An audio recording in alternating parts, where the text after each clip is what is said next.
Hello everyone and welcome back to my channel. In today's video, I'm going to be showing you how I make this mason jar business card holder. First, what you will need is a small mason jar, chalk paint with color of your choice. I chose to use white. Next, you will need something to put your paint in and also some kind of sponge or brush to apply the paint, some sandpaper, and lastly, you will need some twine. To start off, I went ahead and removed the lid that the jar came with, and I poured out a little bit of chalk paint into the tray. You definitely do not need a lot because the jar is pretty small. Next, I went ahead and began to sponge the paint onto the jar. Now, I didn't have a rhyme or reason to how I was doing it. I just tried to coat it as best I could, and you don't have to worry about it being splotchy because you are painting on glass and it is going to be a little see-through at first, but we're going to go back and do a few more coats afterwards.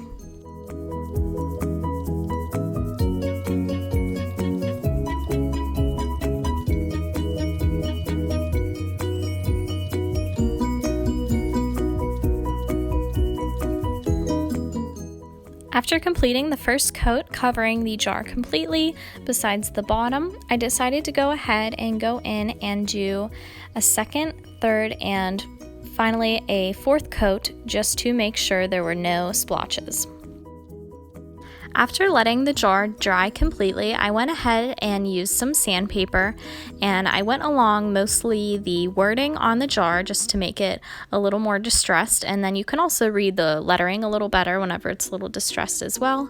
So I just kind of went over the jar at random places, not too much, but just to give it a little bit of a older distressed look. When I was finished using the sandpaper, I decided to use a different lid for the jar. Now this one, the top could come out of it, and the one that my jar came with did not have one of those, and I still wanted to use the rim from the top. Lastly, I went ahead and used that twine, and I just cut off a pretty small piece and tied it around the jar and made a little bow in the front.